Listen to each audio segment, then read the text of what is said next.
Are these all Michael's cars? These are some of them. Some of them? Some of them. More cars. More cars. There's another Rolls Royce. Yeah, well, there's a few. When they finally opened those doors, they were shocked by what they saw inside. Even the people who knew him best were shocked. After Michael Jackson died, parts of Neverland Ranch were slowly cleaned up over the next few years. However, one private collection stayed sealed off from the public. When access was finally given, the things that were found were amazing, very personal, and some witnesses say should have never been kept at all.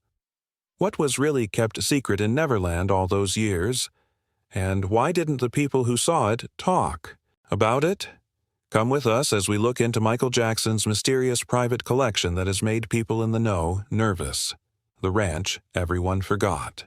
The price Michael Jackson paid for Neverland Ranch in 1988 was between $19 and $30 million. He changed the name to reflect the island in the Peter Pan story where kids never grow up.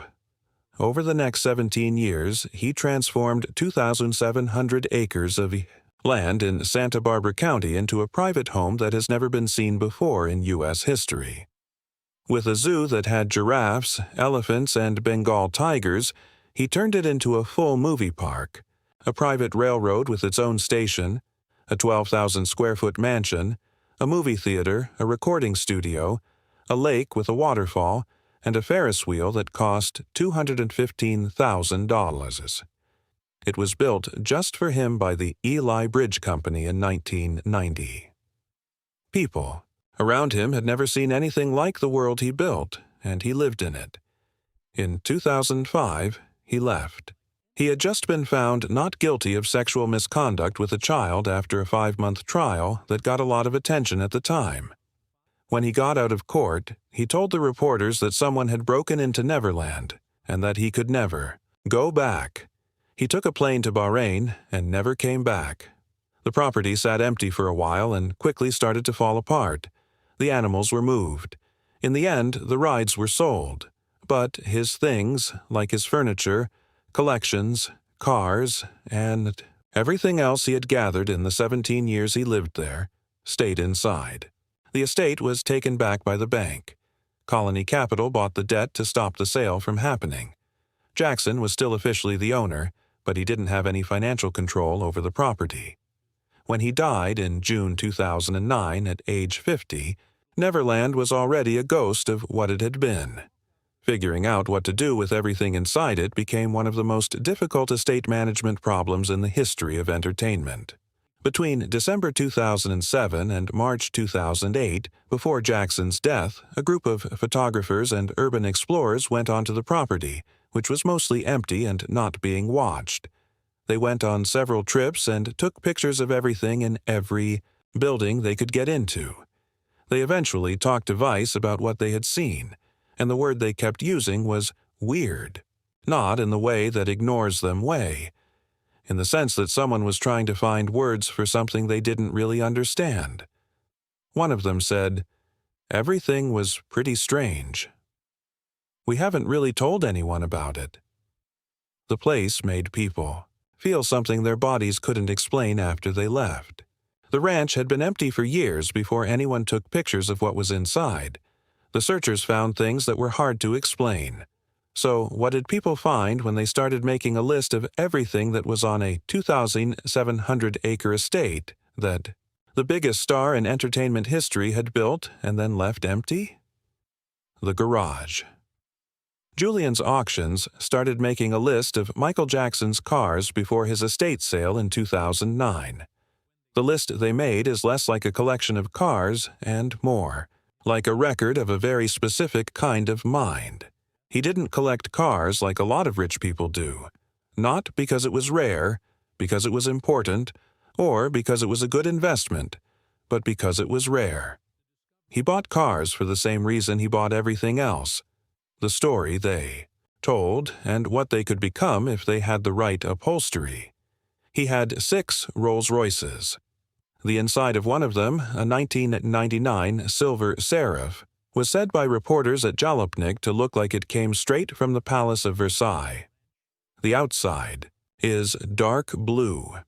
Inside there was gold, elegant paneling, and fabric that looked like it belonged in a European royal home, not a car.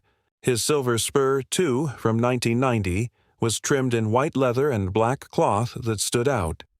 It had a full-service bar installed where other people kept their cup holders. After the auction he fought to stop was called off in April 2009. His things, from Neverland, which included 6 Rolls-Royces, a Bentley Arnage, and 2 Mercedes-Benz cars, ended up taking up 6 warehouses all over Los Angeles. A fire truck, on the other hand, tells everyone the most about who Michael Jackson really was. It was at a charity sale in 1999 that he paid $360,000 for a custom-built fire truck that was bright red with gold trim and his MJ signature on the side. There was a Detroit Diesel Series 60 engine inside that made 400 horsepower. The 3,000 acres of Neverland Ranch were his playground, and he used it to throw parties for sick kids and their families. The 1993 Ford Econoline van is another one. It looks like nothing from the outside. Anyone could drive by this plain business van 1,000 times without stopping to look. Inside, it's one of the weirdest places to be alone that has ever been recorded in the history of cars.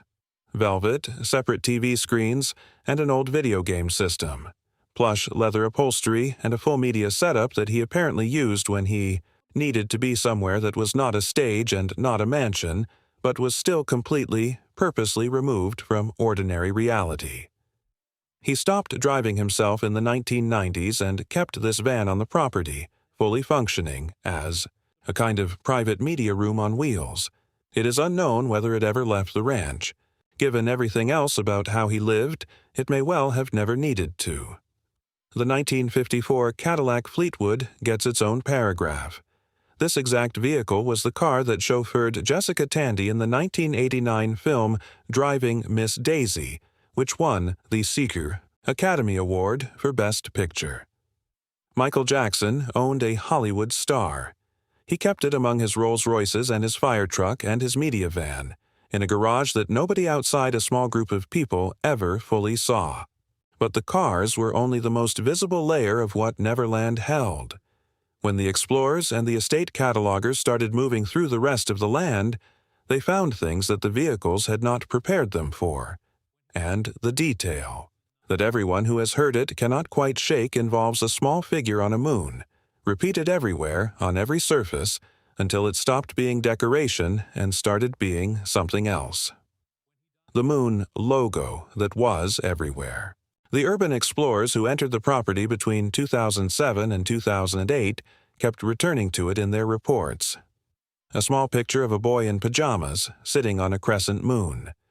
The same image the world associates with the DreamWorks logo, though the exact version at Neverland predated DreamWorks' use of the image. It was on the signs, the bumper cars, the coach stop where the coaches parked. It was on the ground. It was everywhere, one of the searchers said.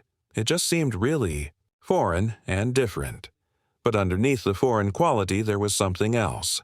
The repetition of a single picture of a small child across an entire private estate had a cumulative effect on the people who walked through it that they found it difficult to explain without reaching for the word creepy. The other thing was that he collected memorabilia that had his likeness on it, the explorer told Vice. He had Pepsi bottles and books and other promotional material in boxes. He also had stacks and stacks of fan mail.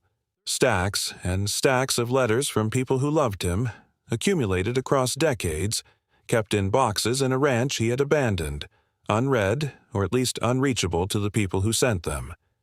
Each of those letters reflected a human being who felt strongly enough about Michael Jackson to put it in writing and mail it to a ranch in Santa Barbara County.